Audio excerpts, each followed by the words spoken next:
Hi, good afternoon. I'm Howard Galganov and you're watching Galganov.com on YouTube. It's the second that we've done over the last week or so. We've done a few YouTubes before. They've been well received, but the last one, well, we had a lot of people saying, do some more. Well, this is one of the more. We're going to try to do one video per week. It's tough. It's not an easy operation, but what the hell, we're going to try it anyways. We want to spread the word. It's important. If you read the last editorial, well, then you've read what I think is happening to North America. It's certainly happening all over the world. We're not winning. We're not doing very well. And our best last stand is in the United States of America. Canada, unfortunately, I think, has already given up much of the ghost. When you have more than half the population living off the government, when you have half the population or more than half the population saying we need more government, not less, that's a real big problem. Well, we don't want more government, and I don't want to live off the government. Ann and I have been employers our whole lives. We've never taken anything from the government. We only give, give, give, and give. If you look behind me, you'll see our horses. You know, we're on property that we lease from good friends of ours. In the summertime, we live in Ontario. In the wintertime, we live in Austin, Texas. We love both places. They're both great to live in, especially during the seasons. Today it's 30 odd degrees, which makes it about 90 degrees Fahrenheit. That's pretty warm. It's not terribly humid, but it's pretty warm. And all about us, our friends and neighbors, our farmer friends are out making hay. So again, if you see behind us, you can see the horses munching away at an early feeding. You know, it's not cheap to keep horses. It's certainly not free to keep horses, and no one has ever said that I have the right, or Ann and I have the right, to keep horses. It's an obligation that we've taken upon ourselves, and they're family, and they'll be with us until the day they die or the day we die. Hopefully it'll be them first. But we know that we cannot depend on anybody to take care of what we have. And we don't have the horses because it's some kind of an obligation that somebody else, as I said, should pay for. So we're prepared to work for whatever we have, and we do. Ann and I will never be able to retire. That's for somebody who's working for the government, who at 55 years old calls it a day and earns more money in retirement than most people earn while they're working. You know, our societies have come to the point where half the population, as I've said repeatedly and I'll always say, are dependent upon the government in some way, shape, or form for what they get. And every time that there's a new entitlement, it's there forever. It's a permanent entitlement, but who's going to pay for it? Well, Ann and I are paying for it. Probably you're paying for it. And if you're retired and you're not a civil servant, well, through your retirement, you're paying for it too. You've always paid for it.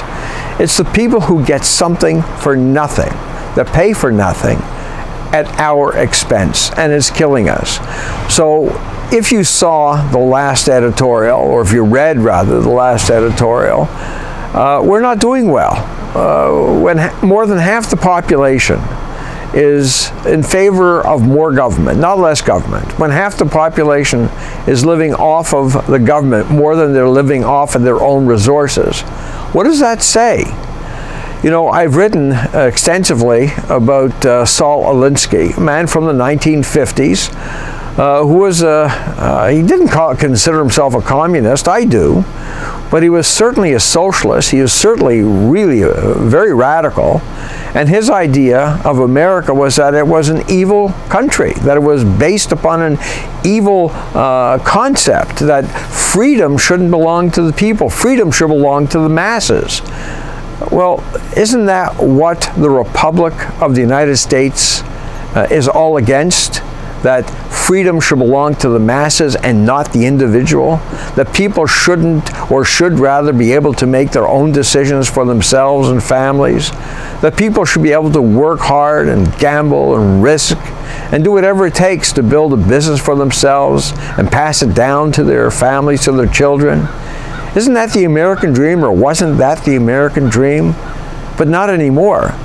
Now you have the government telling you what to do all along every step of the way. Every time they pass some kind of a regulation, they're passing a law that takes away some of your freedoms, everyone's freedoms really.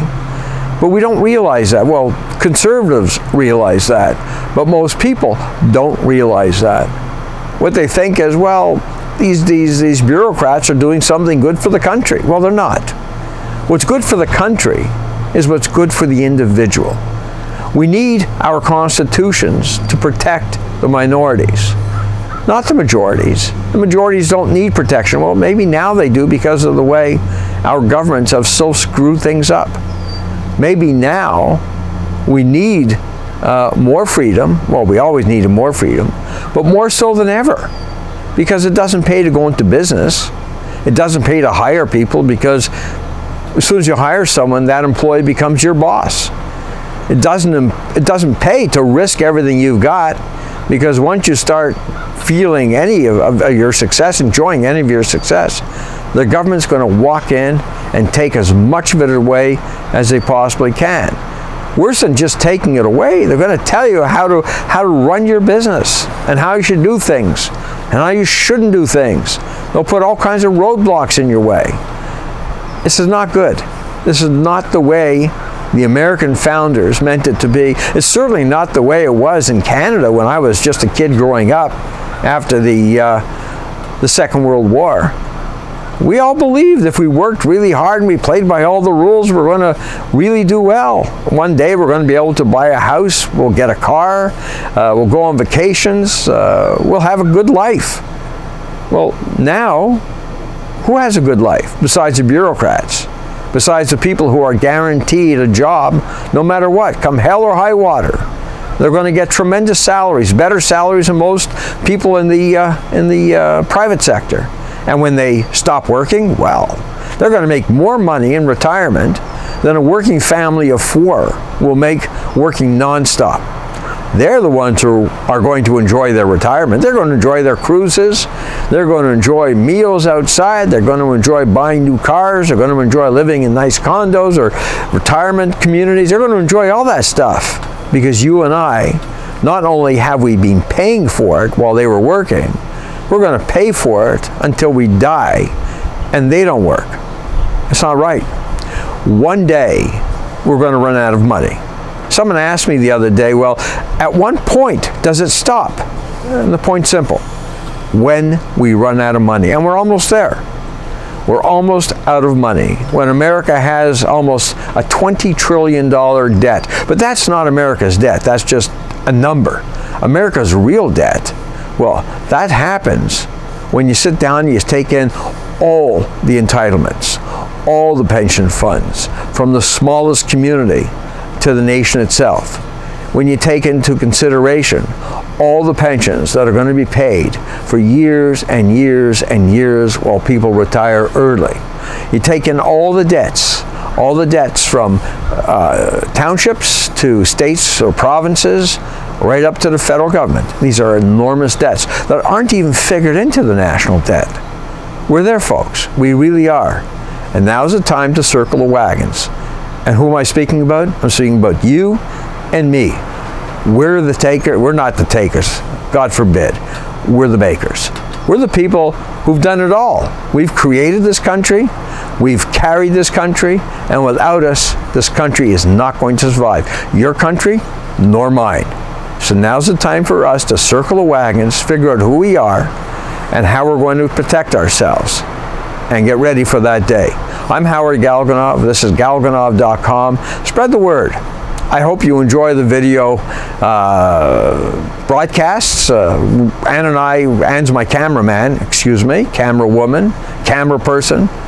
So, we're new at this. We're not very good at it. We don't pretend to be good at it. I don't speak with a script. I don't even have talking points. So I sort of speak to you from the heart, as if I'm just speaking to Anne as I would on any normal occasion. Take good care. I'm Howard Galganov. This is Galganov.com, and have a great day.